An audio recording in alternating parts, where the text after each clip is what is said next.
Olá, bem-vindos a mais uma live de saúde mental do Instituto Olhos da Alma Sã, Clínica Social Jung Brasil e rede afiliada. E o nosso tema de hoje é o famigerado burnout, o adoecimento no trabalho. É aquela situação que a pessoa acorda de manhã na segunda-feira já desesperada, falando, pelo amor de Deus. Né? A pessoa começa a sofrer no domingo pensando que tem que trabalhar na segunda-feira. Né? Quando o trabalho fica insustentável, a pessoa dá febre, náusea, mal-estar, perde as energias, dá fraqueza, tontura. Né? E isso tem tudo a ver com as transformações, inclusive, do mercado de trabalho que vão acontecer agora pela mudança da legislação trabalhista no Brasil. Com a gente tem uma colega que atua bastante na área de recursos humanos, atua na área clínica, aqui de Goiânia, professora Kelly Lima, uma grande supervisora também. Olá, professora, bem-vinda. Olá, Jorge, obrigado pelo convite, boa noite a todo mundo, tá? Vamos aqui falar sobre essa síndrome, né, que está acontecendo aí, essa doença ocupacional. Legal. Como a gente também está aqui direto de Brasília, o nosso também querido supervisor, professor, coordenador, de um dos grupos, de novos colegas aí da área de saúde, tá? Aqui direto de Brasília, professor Alberto Okada. Bem-vindo, professor.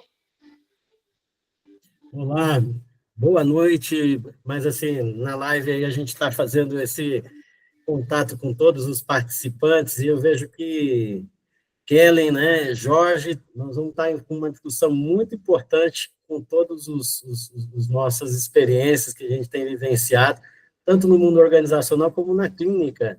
Exato.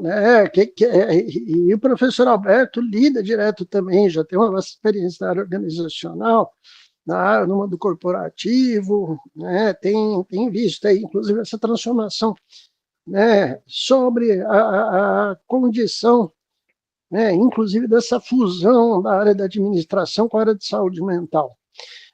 Mas eu queria começar com vocês. Vamos traduzir aqui para quem está assistindo a gente. Kelly, você já atendeu casos de pessoas com burnout? Claro. Define para a gente, para o público leigo, como é que a gente pode perceber que a pessoa entrou no burnout. Vamos começar com essa primeira rodada, professor Alberto. Tá? Então, a gente classifica como esgotamento, já é o estágio final, na verdade, que a pessoa já não está mais aguentando mais a estar dentro do trabalho, já virou uma doença ocupacional. Então, a gente vê como fadiga, depressão, esgotamento mental, desmotivação, Então, esse paciente, ele já chega nesse estágio de que não quer mais trabalhar, Não quero mais, não dou conta. E, geralmente, os que chegam em mim são profissionais da saúde e professores, Que é interessante também a gente olhar, para essas pessoas que traz esse sentido do cuidado, de alguma forma, Sim, maravilha. Professor Alberto, você tem recebido no seu consultório casos assim? Como é que essas pessoas chegam no consultório? Ele chega já num estágio crônico, um processo de ansiedade decorrente do próprio ritmo da organização de trabalho, que adoece o trabalhador. Normalmente são pessoas que sofreram assédio, do ponto de vista tanto sexual como também moral, são pessoas que são excluídas dentro do ambiente de trabalho, dentro do coletivo, são pessoas que são extremamente cobradas, e também né, são pessoas que muitas vezes, né, o que é cobrado dela está aquém daquilo que ela consegue entregar. Só que o que acontece, né? Que quando a pessoa chega no consultório, ela já chega com uma doença crônica, quando a gente já faz o diagnóstico de burnout. Mas é muito importante, né, que eu costumo dizer, né, que é dentro de uma pegada até indiana, né, de que a gente tem, tal como o transtorno bipolar, que nós temos os dois polos, tem o polo da mania e da depressão, eu tenho percebido que, dentro do contexto da evolução dos estágios da doença, do burnout, nós temos essas polaridades também, uma fase maníaca, porque não confunda com transtorno bipolar, tá? Não é essa a minha intenção. Mas nós temos, né, uma fase, né, em que o trabalhador vive a jornada do herói. E logo no início, o patrão, né, o empregador, chega para ele e fala assim, nossa, eu tenho uma missão muito importante, um desafio nobre, que só você consegue fazer essas entregas. É o início da jornada do herói, ele está lá, quieto, fazendo o trabalho dele, né, mas aí vem uma grande mudança. Nós precisamos que você veste a camisa da empresa, nós temos um grande desafio, e ele tem que se adaptar ao processo de mudança, mas ele se sente inseguro. O que ele faz? Ele procura o mentor, né? Normalmente uma pessoa, e aí, eu assumo, né? Será que eu aceito esse processo de mudança? Mudo de área? Será que eu dou conta? Aí ele entra no processo, né? Que normalmente sai do tédio e vai para a ansiedade. Na psicologia positiva, né? Tem um autor que é o Mihaly, Csikszentmihalyi, né, um nome difícil, ele diz, né, que dentro do processo do flow, justamente essa relação, né, de que as pessoas, elas estão no momento ótimo quando elas estão dentro do canal de fluxo, mas quando sai, tanto para o tédio quanto para a ansiedade, ele está numa situação de risco. Então, no processo do herói, né, ele começa a entrar, né, dentro do desafio, o mentor chega e fala assim, eu tenho um recurso mágico, e você vai fazer a sua entrega, né? Aí ele sai com aquele recurso falando, eu vou dar conta, e começa a enfrentar os dragões. Entra lá na boca da baleia, vai naquele labirinto e, de repente, está enfrentando os dragões. Aí o primeiro, o segundo, o terceiro, o quarto, e, de repente, começa a enfrentar a sobrecarga. Mas ele está na fase maníaca, ele está querendo gerar produção, porque está querendo... E, obviamente, né, o mentor está ali dando incentivo para ele, continua, está indo bem, vai assim mesmo. Mas daí, quando vem aquela fase, né, em que ele sofre uma série de tentações para subir mais rápido de cargo, começa a disputar, né, carreira com o colega do lado, aí vem aquele ambiente hostil. E aí, nesse ambiente hostil, ele pode enfrentar um momento ali em que o herói vai para a sarjeta, né? Então, na minha época era o Superman, né, que tinha a Kryptonita, né, então, assim, tem uma Kryptonita lá que bate do lado do trabalhador, né. Mas, Alberto, você trouxe uma coisa extremamente importante, né? Eu até tenho um meu livro que vai sair agora no segundo semestre de 2025 sobre transtorno bipolar, que eu falo que a gente, hoje, na nossa civilização, nós vivemos a era do delírio. E me chama muita atenção como o humor, ele é uma doença, é um efeito colateral da era do delírio. Por quê? Não tem sido raro no universo corporativo. A gente que vem prestando assessoria para empresas, vem fazendo uma leitura, até dessa transformação aí, dessa fusão da área de saúde mental com a administração, né, por essa mudança na legislação trabalhista, que o mundo corporativo, seja ele público ou privado, ele foi cooptado, Kellen e Alberto, aqui é onde eu vou entrar para a segunda questão com vocês. Por uma coisa maníaca, meio bipolar mesmo, de uma certa falta de limite, megalomania, onde eu vejo as empresas invadidas por profissionais muito mal qualificados, vários coaches, várias pessoas que nunca estudaram psicologia, menos ainda administração. Não, o negócio é que a gente vai bater meta, e ai do funcionário que não bater meta. Tá? E aí o funcionário ele tem que se adequar a um produtivismo inatingível. E aí o dragão que era para ser real e o cara conseguir matar com a lança dele é uma coisa que nunca tem fim. Por exemplo, a gente vê isso nas universidades, quando você tira os funcionários administrativos, repassa toda a função administrativa para os professores e ainda fala para o professor universitário que ele ainda tem que produzir 2 artigos nas revistas Qualizar, tem que orientar 12 estudantes. Né? Então você começa a perceber que tanto no setor público quanto privado, né, existe um grande delírio agenciado. Você está reclamando de que o dia tem 24 horas, você pode dormir só 4. E o adoecimento vem como efeito colateral dessa coisa de falta de limites do mercado. E não vê o outro, que não tem empatia, que não escuta. E aí, vamos começar com você, Karen. Depois o Alberto também dá o pitaco dele, né?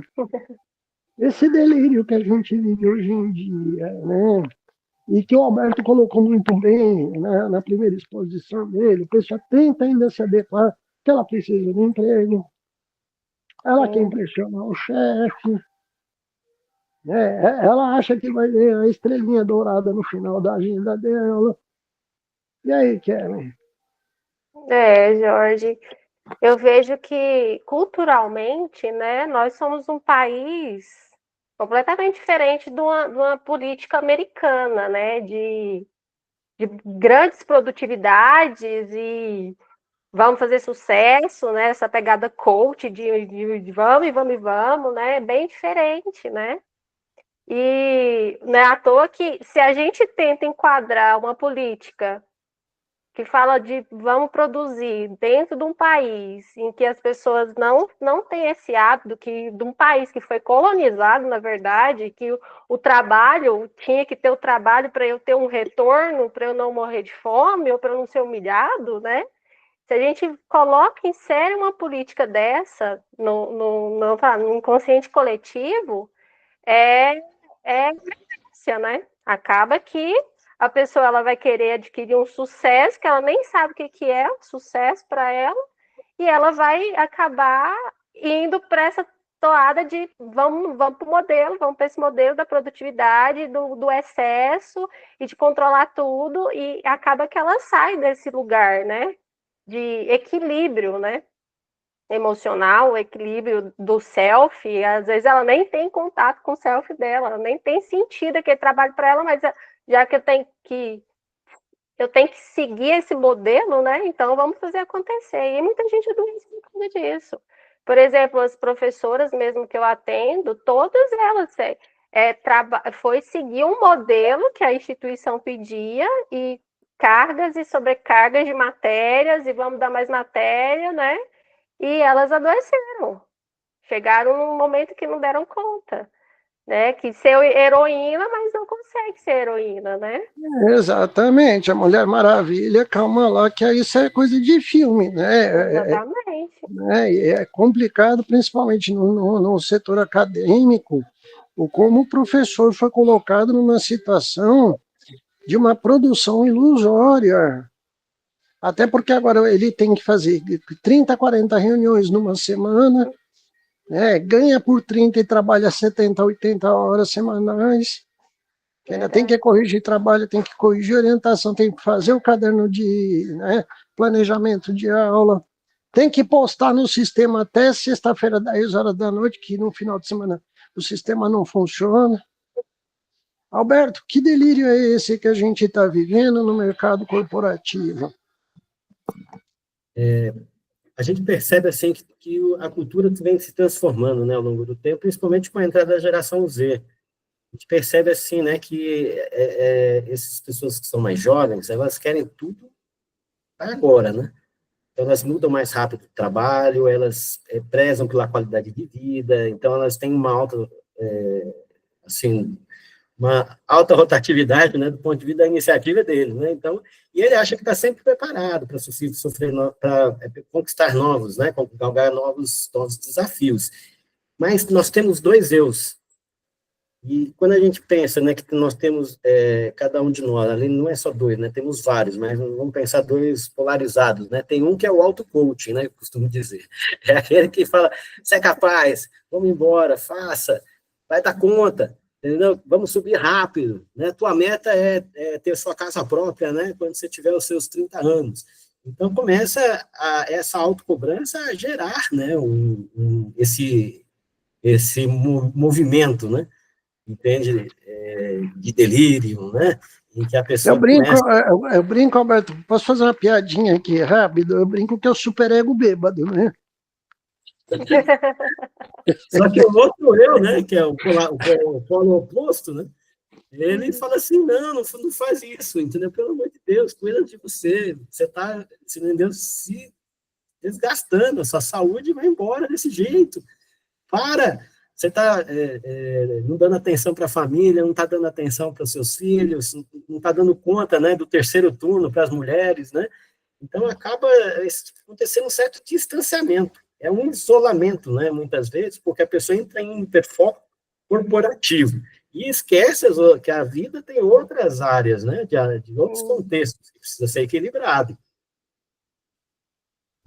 E, gente, nós temos aqui uma mudança na legislação trabalhista, né, a normativa número 1, que está entrando agora em vigor, dia 29 de maio de 2025, deixar as datas bem claras, que vai que alguém assiste isso daqui a 10 anos, vai falar que quando é que... Né, o Jorge está falando desse material quando, né? Tá, mas é legal a gente pensar que nessa transformação do mercado de trabalho, que vai pegar muito as novas gestões em saúde mental, né, a gente tem um balizador aqui muito interessante para falar de uma transposição, né, de um mundo imaginário, de um mundo de delírio para coisas mais reais. Uhum. Onde, né, os dois universos que o professor Alberto está falando, né, Kellen, agora eles têm que dialogar. O superego bêbado tem que voltar a ter princípio de realidade. Né, porque muito do burnout que a gente recebe, eu recebo vários casos, vários professores adoecidos, profissionais de segurança, né, bancário, Alberto, me ajuda, né, que você vê que a gente vê no universo corporativo de pessoas muito adoecidas, né, tá tendo demais. É curioso que você percebe que a pessoa, ela tenta se ajustar ao meio adoecido sem dar conta. Me chama muita atenção como a pessoa perde o autocuidado, Kellen. Queria que vocês falassem um pouco disso. Né? De tentar... A pessoa sabe que aquela meta, que o gerente dele está delirando, né? Ele misturou pinga com danoninho e está loucão. Tá? Mas por medo de perder o emprego, por medo do assédio, né, no trabalho, de ser cobrado por metas que ele não vai dar conta, né, medo de não colocar na mesa do chefe o relatório que foi obrigado a ser produzido no final de semana, que tinha uma reunião na segunda-feira às 8 da manhã. Né? Como é que faz isso aí, Kellen? Tentar se ajustar ao mundo adoecido, né? Que muito do burnout que eu recebo em consultório, né? Que a gente recebe de bancários, profissionais de saúde, profissionais de segurança, né? Profissionais da educação, vem com essa coisa de falar, cara, mas eu tentei, né, ser um bom funcionário. E aí, Kellen? Jorge, eu acho que essa normativa, né, necessária, né, para os riscos psicossociais, eu falo por causa da minha experiência quando eu trabalhei muito tempo em RH e o que eu recebo agora, né, vindo das pessoas que trabalham em organização.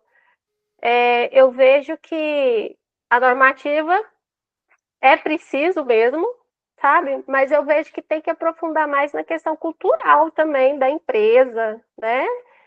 A questão também de desenvolver bons líderes, porque, igual você está falando, né? A pessoa, às vezes, o líder dela exige dela e ela não tem essa autonomia de fazer o trabalho dela com mais liberdade, ela fica com medo, com receio, gente que atende telefone, está viajando de férias e tem que estar resolvendo os problemas da empresa, sabe? Não tem não tem essa vamos dizer, esse cuidado de deixar a pessoa nas férias dela, né? Então, assim, eu acho que a norma veio para justamente porque precisa dessas regras, né? E precisa olhar para isso, para a saúde do trabalhador, mas precisa também olhar para essa cultura organizacional, né? Como que essa cultura vai lidar com isso? Porque se for só para ficar preenchendo, vamos supor, não, vamos fazer uma mobilização só com palestra, isso não modifica. Não vai modificar. A gente sabe que muitas empresas vão ter sérios problemas exatamente por causa disso, né? E eu falo que além da cultura organizacional, o clima organizacional também, né? Também, sim. Os novos gestores vão ter que ter... É muito trabalho, gente. E aí, Alberto, e essa questão? Vamos voltar aqui um pouquinho, depois a gente vai falando do clima e cultura organizacional na próxima rodada. Deixa eu escutar o Alberto agora sobre essa questão, né? A pessoa tentou se ajustar ao meio adoecido. Alberto. Então, nós estamos falando de estratégias de coping, né, que é mitigação do dano do estresse. A pessoa sabe que está estressada. Então, o que ela faz? Ela começa primeiramente, mascarar, ela não fala que está doente, porque é um masking, né? Às vezes ela até é neurodivergente, às vezes tem um autismo, às vezes tem um TDAH, e ela omite. Ela não transparece isso dentro da organização, por quê? Porque vem um assédio moral, tem ações anticapacitistas, por falta de preparo por parte dos gestores, né? Então, o desafio da DNR1, para algumas organizações, não diria todas, mas é fazer com que ele se atente às questões dos fatores dos riscos psicossociais. E agora, com essa questão da saúde mental, que está no momento mais crítico, que nunca teve, né, as empresas estão percebendo que o índice de abstencionismo tem crescido absurdamente, e as pessoas elas vão retardando, né, o processo. Então, a subnotificação ela é elevadíssima, as pessoas saem no máximo 15 dias, porque se sair mais de 15 dias, ela vai para o INSS, depois ela fica com medo de não retornar. Ela tem perdas salariais, porque as empresas acabam não pagando comissão, tem muitos empregados, funcionários, trabalhadores que dependem de comissões. Então, ele tem uma perda salarial significativa e a família é impactada. A saúde dele acaba ficando em segundo plano, porque traz, né, a qualidade, né, que ele tem, que é ruim por conta desse, né, adoecimento, mas ele não quer deixar, né, de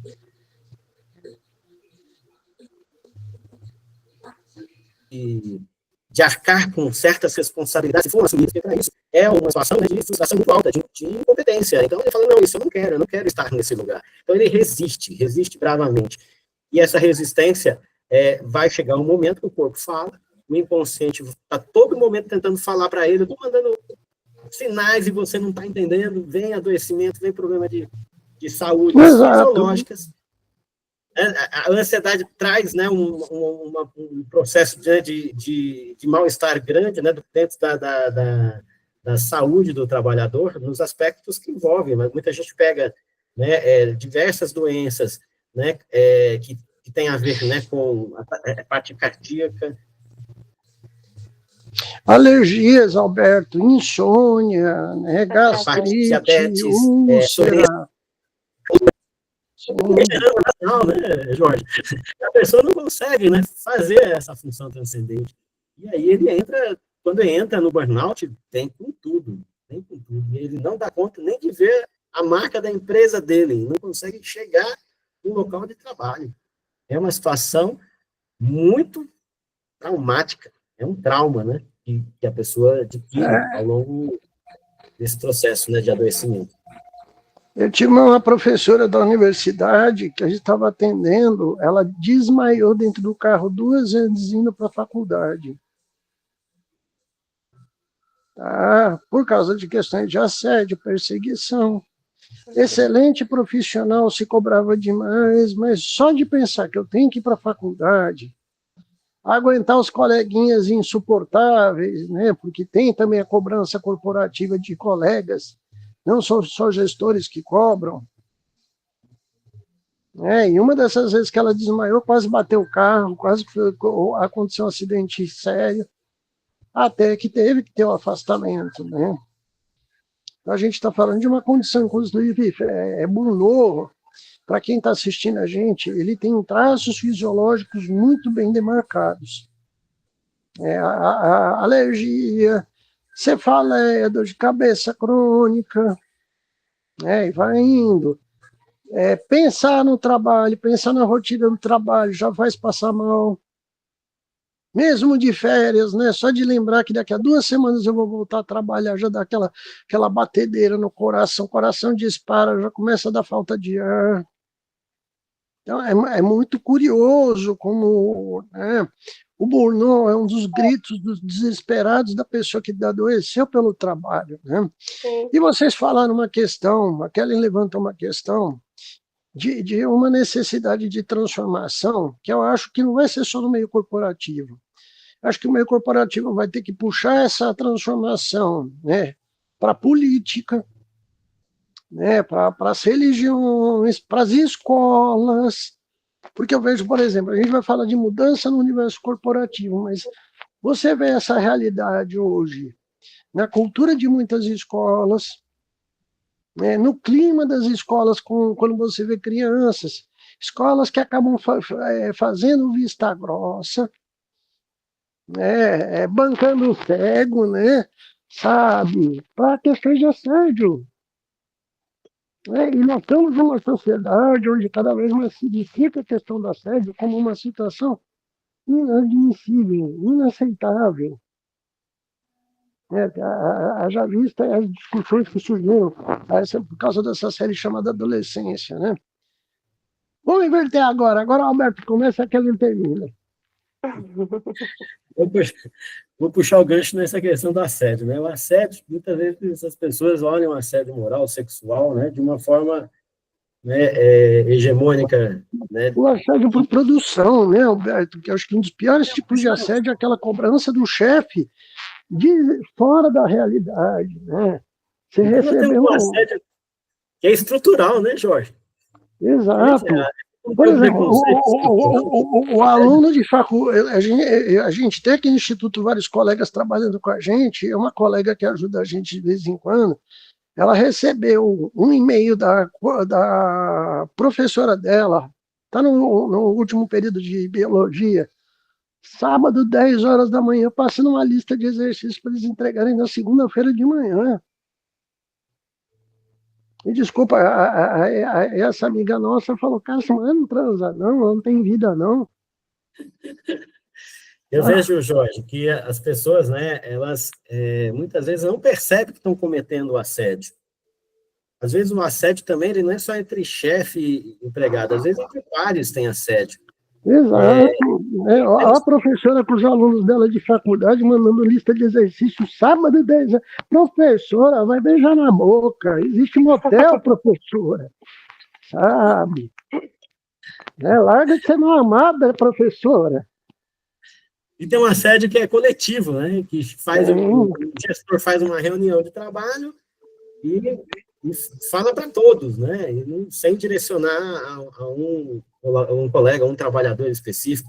Mas a gente tem que pensar também aquele assédio que é pelas costas, né, do empregado, né? E na reunião se começa a falar das pessoas sem as pessoas estarem presentes, elas devem se defenderem. Também isso é uma forma de assédio. O assédio ele tem várias roupas, né? Várias formas. E eu percebo o seguinte, que qualquer uma delas, ela trabalha a exclusão. Ela não, né? E a exclusão causa um dano, violência. Então, eu costumo dizer assim, que o assédio é violência do trabalho. São várias formas, né? Que são violentas, envolvem também a discriminação de raça, gênero, de classe, a discriminação também com as pessoas efêmeras, a discriminação que ocorre por PCD, neurodivergente, com as pessoas vítimas, né, de certas lesões. Então, assim, nós temos o anticapacitismo dentro das organizações como um mal, né? que precisa ser compatível. E o que está acontecendo? A medicalização, né? A contrapartida é o funcionário, ele toma um comprimido para acordar de manhã, para ficar bem ativo, chega na hora do almoço, ele começa a não dar conta, ok? E ele vai dar um remédio para atenção, né? Sem ele ter TDAH, ele vai tomar uma Ritalina, ele vai tomar um Vivance. A automedicação, eu estou dizendo, viu, Jorge? Entendeu? Sem a estrutura de um profissional, né, psiquiatra. E aí esse profissional vai para casa, começa a ter, né, uma série de tarefas, chega em casa, né, ele não consegue dormir, porque ele vai... A insônia, né? No burnout, a insônia, nas transtornos de ansiedade, na depressão. Insônia é um dos quadros que agrava a patologia. Sim, continua, Alberto. E aí ele tem que tomar um remédio para dormir. E esse remédio para dormir tem um para acordar, tem vários remedinhos, né? Então, você, por exemplo, dentro das categorias de trabalho, né, você vê todas, né? Não é só bancário, né, que necessitou, nós temos aí o pessoal dos aplicativos, né? Dos motoristas de aplicativos. Eles trocam a ideia e falam, eu tenho um remedinho bom para dor de cabeça, tenho um remedinho bom para dar mais ânimo, para dar mais energia, né? Tem remedinho para tudo. E eu quero combater esse tipo de postura, porque isso desgasta muito a saúde do sujeito. E ele está com estratégias, né, de mitigação de danos que vai trazer sérios problemas para a saúde dele e vai, em um determinado momento, chegar ao estágio em que ele não dá conta. Nem com o uso de medicação ele dá conta de fazer... E aí, Alberto, é onde a pessoa pifa, cai num burnout, do burnout já vira um transtorno de ansiedade, uma depressão, e aí, né, o fundo do poço é o limite. Professora Kellen, pelo amor de Deus, o que a gente faz com esses colegas que não transam? Com a professora que, em vez de estar lá no motel com uma garrafa de vinho, pendurada no lustre lá, fazendo a posição da borboleta jamaicana, sabe? Curtindo horrores na vida dela, mas ela está passando lista de exercício para os alunos, sábado, 10 horas da noite. Professora Kelly, faz o quê? Tá adoecida, né? Adoecida e adoecendo, né? Eu citei a professora. Você tem a professora da faculdade, mas vocês podem falar do gerente do banco, vocês podem falar até todas as profissões, né? Sim. E para Tem um ditado popular aí, né, que diz que o sonho, né, do oprimido é um dia ele se tornar opressor. Essa professora aí, certamente, lá atrás, né, ela estava cumprindo uma palmatória, né? Ela podia estar fazendo a borboleta jamaicana, né? Tá super bem na fita, lá curtindo horrores. Mas, né, e às vezes não é só o professor que faz isso, é o colega de trabalho que, para mostrar serviço, que eu vesti a camisa da empresa, ele está no mesmo papel. Sim. E aí, Kellen, como é que a gente trabalha essa noção, tanto de clima quanto de cultura? Porque você percebe que existe uma valorização desse tipo de perfil adoecedor na nossa civilização. Sim. Eu tive a experiência, né, porque eu trabalhei em organizacional, que a empresa estava passando por um momento de dificuldade, e aí contrataram uma nova gestão, e essa gestão simplesmente tirou a psicóloga, que era eu no momento, né, lá da empresa, tirou a psicóloga e me remanejaram para o financeiro. E aí eu me lembrando disso, né, eu falei assim, gente, eu sofri um assédio, né, que eles não olharam para as minhas capacidades, para as minhas habilidades, não olharam pelo que eu fazia, simplesmente me remanejou de lugar, por causa da necessidade da empresa. Aí você começa a ver o que essa cultura, né, empresarial, né, o que é o desespero da empresa para um momento difícil, o que ele faz com o funcionário, né? Então, eu acho que tem que olhar para modificar a forma como olha para o indivíduo, né? Eu acho que tem que ter mais humanização dentro da corporação, né? Trazer um conceito mais humanitário, né? Acho que agora com essa NR, as pessoas, as empresas vão ter que olhar para esse lugar, né? De trazer uma humanização mesmo, porque não adianta você ir lá tratar bem um paciente e tratar mal um enfermeiro dentro do hospital. Sim, e eu acho interessante que a gente está falando de clima organizacional, que isso cabe para uma escola, isso cabe para um hospital, isso cabe para uma instituição pública. Como que, às vezes, o clima interno, ele por si só, quando ele não é bem balizado, ele gera muito adoecimento. Porque ele estimula o estresse, ele provoca uma competição que, às vezes, em vez de ser integração de equipe, eles jogam contra o outro, naquela questão, não, porque tem que ter uma certa dose de competição interna,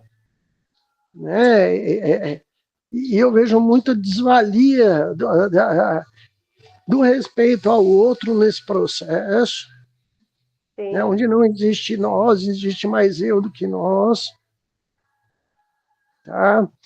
E é interessante isso que você está falando, que reverbera muito na ideia de clima organizacional, né?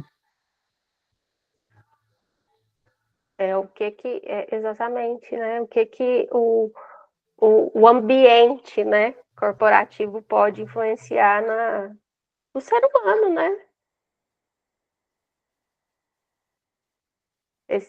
Trazer essa eu vou olhar para a cultura, né, Jorge? Porque eu estudo cultura, então, assim, o que esse modelo, né, corporativo que a gente colocou, né, no Brasil, né, e a gente desconectou totalmente com o jeito brasileiro de ser, né?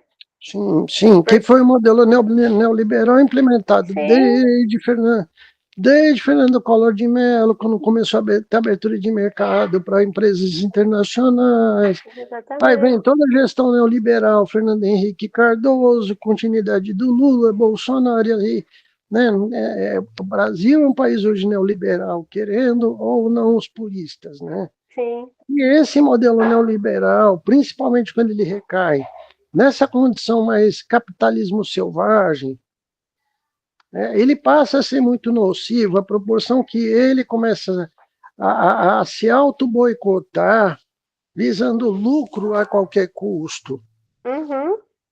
E aí você começa a gerar turnover de empresa muito alto, rotatividade muito alta, muito adoecimento, muitos processos trabalhistas desnecessários, não é, Alberto? Tem empresa aí que é uma coleção. Eu quero ver. Lembra da gente, né, Alberto? Lembra da gente que vai ter pilha de processo trabalhista. E detalhe, isso aqui com a NR número 1. O gestor agora, o CPF do gestor responde o processo bonitinho. Vai ser tão bonito, não é, Alberto? Aquela galera batendo na nossa porta, pelo amor de Deus, socorro. Fala, Alberto. Né? Eu vejo assim, né, que você falou uma coisa que é importante. As próprias empresas, elas têm duas formas de trabalhar. Tem aquelas que são organizações positivas, que querem, inclusive até tem uma legislação, né, que está para ser regulamentada, né, como que vai conquistar, mas assim, é de empresas, né, com certificado de saúde mental. E aí passa para essa questão da NR1. Então, tem pessoas que estão querendo fazer o trabalho, né, que precisa ser feito, porque a qualidade da saúde do trabalhador gera aumento de produtividade, tem uma série de benefícios para a empresa. Quando a empresa não enxerga a NR1 com uma série de burocracias, né, para não levar multa, ela tende a acontecer o que aconteceu com a Kelly, né?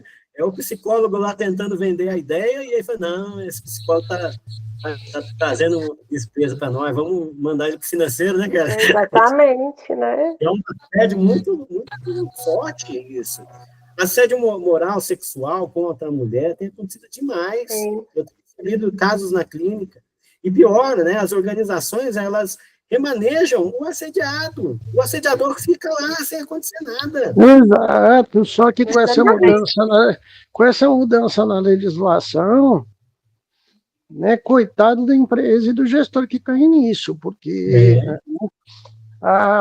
por inclusive a NR entrar na questão da saúde do trabalhador, a gente vai ter empresa fechada por causa desse tipo de coisa.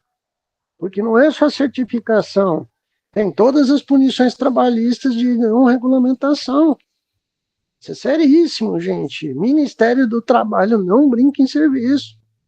Então, não dá para falar, não vou me adaptar, deixa do jeito que está.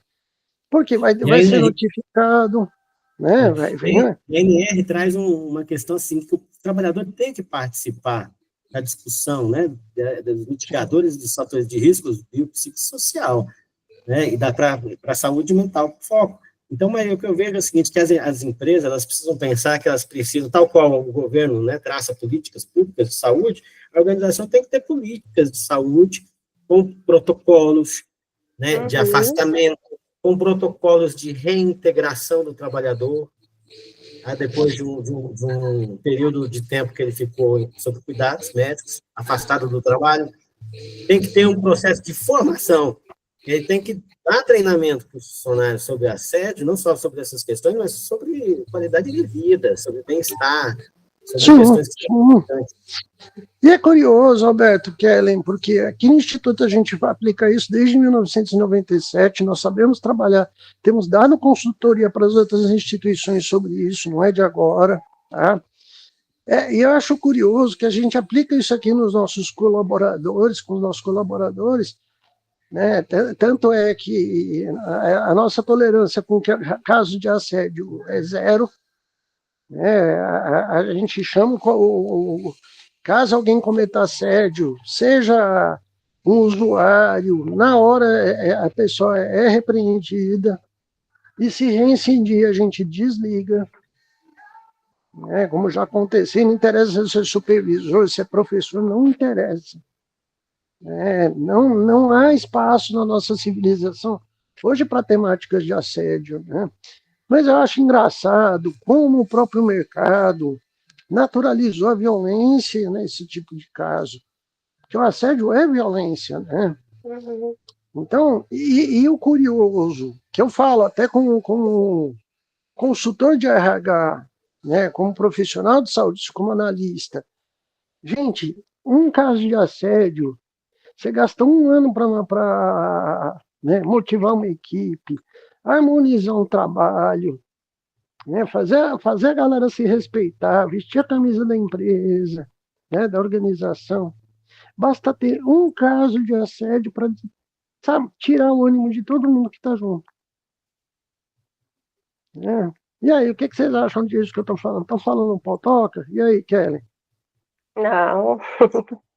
Tá, não, Jorge, realmente é esse lugar, né, de olhar para esse indivíduo, né, para esse ser humano, vamos falar assim, né. É uma coisa que eu acho que pertinente como eu trabalhei em RH, né, a gente é a linha de frente, então a gente recebe as pessoas, faz entrevista para ela entrar naquela organização, né. Eu acho que a psicologia do trabalho, ela ficou desativada dentro da organização. Ela trouxe, a gente vai como psicólogo, só que a gente é delimitado a recrutamento, seleção, a treinamento, e não tem esse acompanhamento do indivíduo, né? Tem o acompanhamento das avaliações de competência, mas não tem esse acompanhamento antes desse adoecimento. Porque acontece, tem os sintomas antes do indivíduo chegar ao burnout, né? Alguma coisa ali está acontecendo, né? Mas é curioso, Kellen, porque agora com a NR1, o trabalho do psicólogo ele passa a ser também de gestão, também administrativo. Sim. Tem uma recuperação aí da valorização do profissional, só que eu vejo que não é qualquer psicólogo que vai dar conta de fazer isso. E é outro equívoco. Eu tenho um amigo psicólogo que vai dar conta. Gente, se ele não tiver habilidade e qualificação na saúde mental, e se não conhecer o básico da parte de gestão, ele não dá conta de fazer trabalho. Sim. E aí, Alberto? Em relação ainda sobre esse assunto que é muito importante, que é a transformação da cultura organizacional, eu vejo que o primeiro ponto também chave, fator crítico de sucesso de qualquer processo de mudança, inclusive dentro dessa questão da NR1, é a desestigmatização. eu vejo assim que essa questão, né, do estigma, ela dentro da organização é muito forte. Adoecimento mental são os fracos, isso é um absurdo. Eu vejo que os próprios funcionários, de tanto ouvirem, né, essa questão, né, de que não pode adoecer, eu acho que não é só dentro da organização, isso vem também dos antigos, né, dos nossos antepassados, né, que falavam muito isso, né, que procurar psicólogo é somente em último caso, né, então, assim, as terapias é quando está doente, né, mas essa questão da transcendência, de estar sempre buscando, né, uma individuação, transcender, né, dentro de todas as suas etapas, né, dentro do processo de crescimento profissional, é fundamental. E aí eu vejo que a mudança da cultura, ela parte desse processo de que a doença mental é uma consequência de algo que não foi devidamente implementado. E seja pela organização, seja pelo próprio trabalhador. Não foi devidamente cuidado. Então, tem um cuidado aí, que é fundamental. Só que antes do cuidado, tem a prevenção, é onde eu queria chegar. A questão Maravilha, Alberto. Isso mesmo. E é curioso. Tem que ter prevenção, né? Tem que ter ações preventivas. Então, as CIPAs, elas têm que ser revitalizadas, tem que dar fortalecimento para elas, para atuação, tem que botar, entendeu, um engajamento para poder fazer o trabalho de uma forma adequada. Então, e a CIPA não pode acontecer só em outubro, né, Alberto? Sabe, não adianta fazer a CIPA só no mêsinho de outubro, fingir que não tem nada acontecendo. A CIPAT, né? A CIPAT, né? Saúde mental. Aí eu contrato uma palestrinha lá para falar que eu fiz, que... Galera, o que a gente tem visto hoje no mercado de trabalho, eu tenho visto, até por estar no olho do furacão, como gestor também na área de saúde mental, me perdoem aí quem está assistindo, mas eu estou dando risada por dentro da quantidade de potoquice, de coisas absurdas que eu tenho certeza que não vão funcionar. Nós vamos pagar 3 sessões de terapia para cada funcionário e uma de psiquiatra. Como se isso evitasse, né?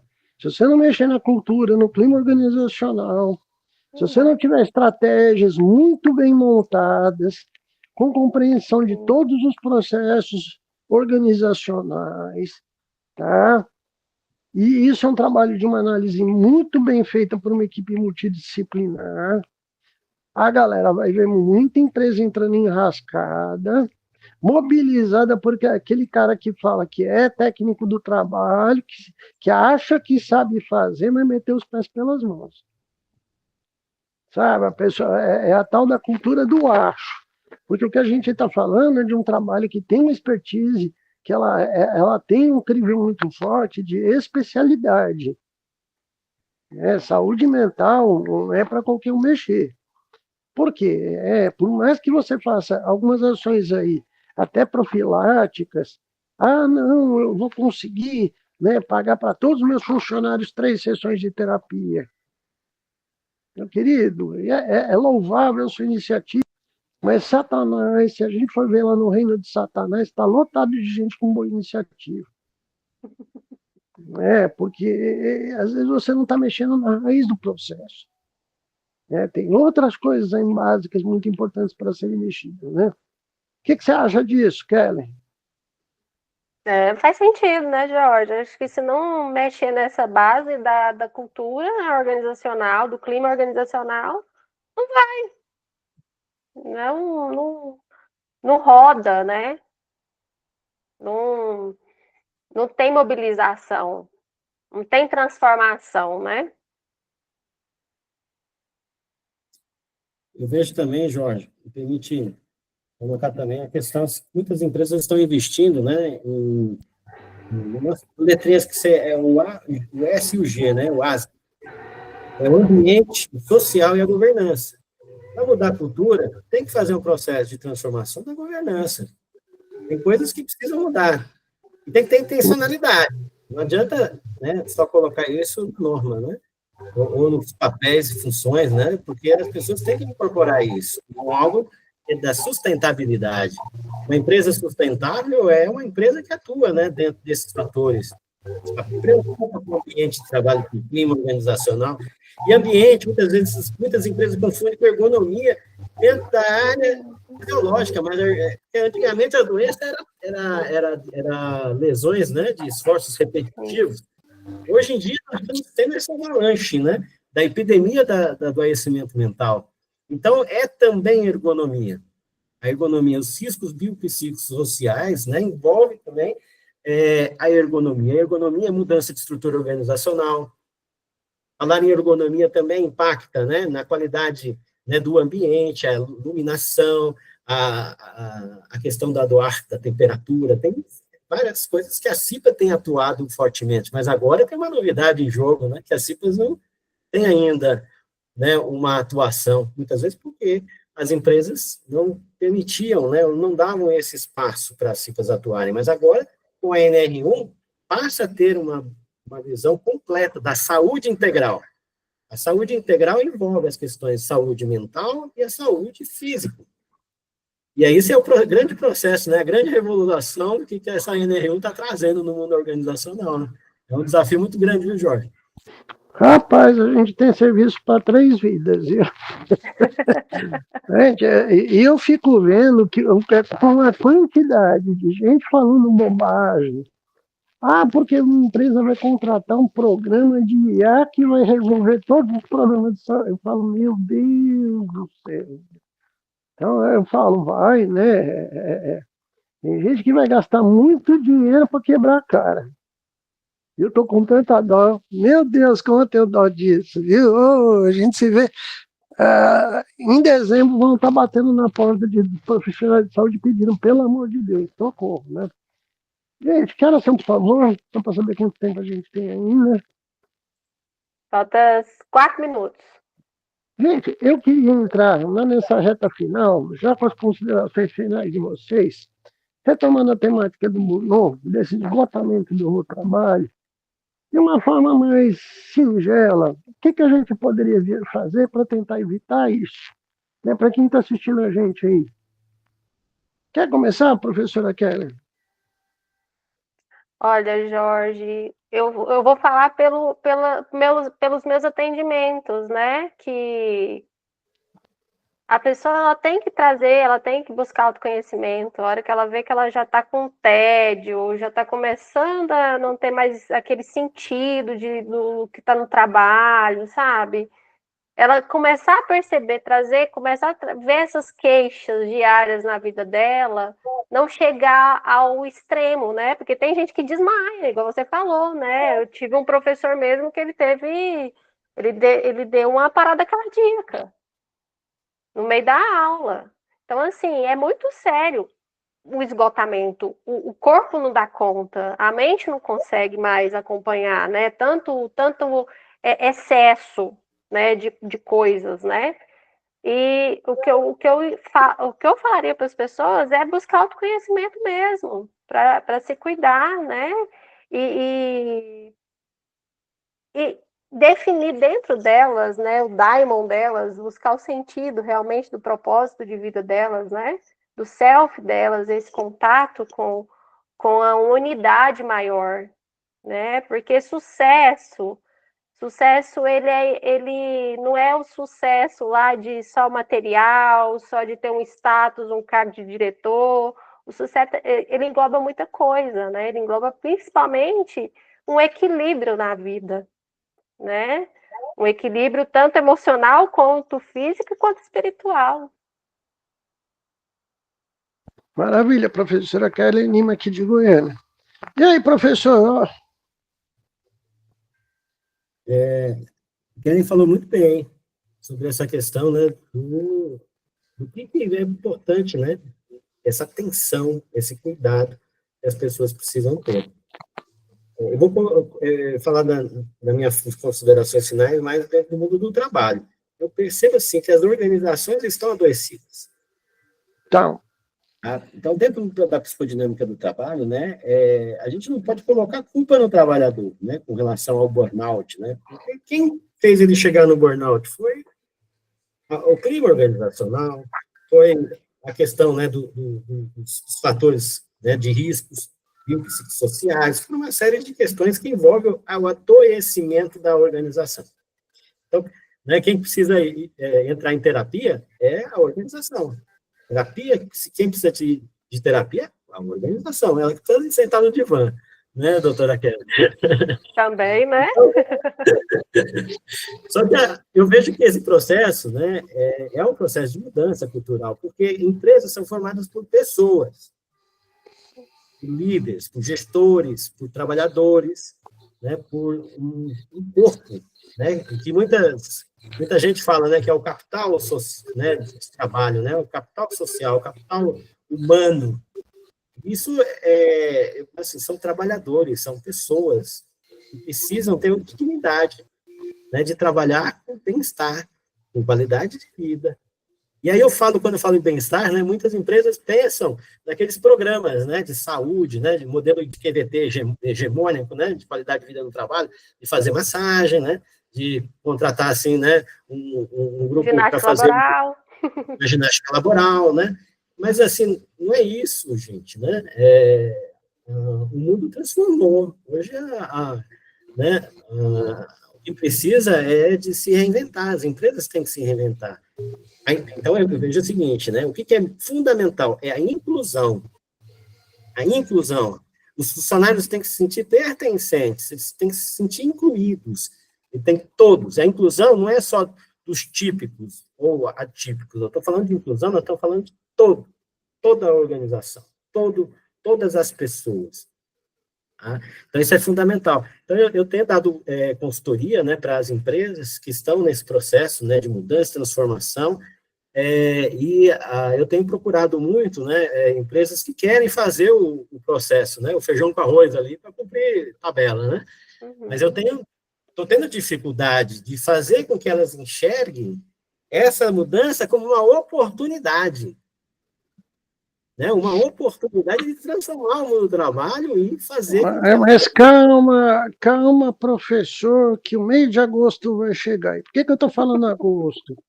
Porque quando a legislação virar dia 29 de maio, né, e que começarem a bater as primeiras ações trabalhistas lá no Ministério do Trabalho, que eu estou vendo muita gente falar assim, o Ministério não tem perna para fiscalizar isso. Ele não precisa mandar o departamento de fiscalização, galera.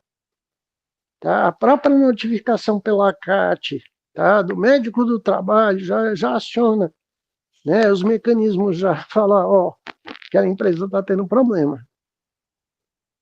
Então, a galera fica muito esperta que a gente percebe que hoje essa mudança de lei foi muito bem desenhada. O Ministério do Trabalho sabe muito bem como fazer e o que fazer, né, professor?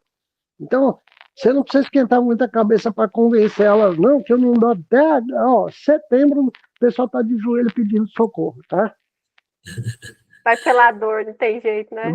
Vai pela dor. E uma dorzinha gostosa de ter que pagar numa ação trabalhista R$150 mil cada ação, né? Aí você fala, meu Deus, né?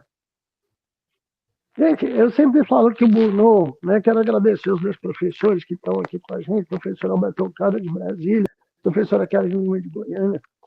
Gente, o Bruno a gente começa a evitar com muito amor próprio, autocuidado. Não é não. Por mais que você esteja sobre uma situação delicada de precisar de um emprego, né, não deixa o trabalho passar por cima da sua dignidade. Sabe? Porque aquela professora que vai te mandar relatórios para você preencher, sábado, 10 horas da noite, não vale a pena você bater boca com ela e falar, professora, por gentileza, né, vai dar, professor, enche o saco, né? Senão ela vai te dar nota. Mas a gente tem um bom senso de falar, cara, eu não vou entrar no jogo dessa pessoa, não. Mas se der na segunda de manhã eu faço, domingo no final da tarde eu faço, sabe? De não ser conivente com o ambiente adoecedor. Porque se a gente perder a nossa saúde, inclusive a nossa capacidade de rendimento vai junto. Então a gente tem que ter amor próprio, autocuidado, muito cuidado com a nossa saúde. Para quê? Para não ser mais um na engrenagem do adoecimento coletivo. Quero lembrar aos empresários, gente, que isso aqui não é uma sessão de tortura. Porque eu conheço o lado do empresariado também, que está perdendo muito dinheiro fazendo essa forma atravessada de lucratividade. Uhum. A gente está falando de equipes inteiras desmotivadas. Né? E se a gente tem uma estrutura sadia, né? O nosso primeiro grande marketing corporativo são os nossos colaboradores. Eu coordeno, sou gestor aqui do Instituto Olhos da Maçã, e eu sou uma prova disso, de como nossos colaboradores são as primeiras pessoas a falar bem da instituição pelo respeito que nós temos por toda a diversidade aqui na nossa estrutura. Então, isso entra para o capital humano da empresa. Então, é um jeito diferente de ganhar, às vezes um pouquinho menos de dinheiro, mas você ganha muito mais em qualidade de vida. Você ganha nos outros, nos relacionamentos, você ganha no fortalecimento da fidelização daquele colaborador que não quer te largar de jeito nenhum. Que hoje essa é uma das grandes problemáticas de qualquer meio corporativo, né? Aquilo que o professor Alberto tinha falado no começo, né? Não acha funcionário, se acha ele não quer ficar, mas não vai querer ficar. O ambiente não está gostoso. Eu não vou. Kelly, você vai embora de festa que está divertida.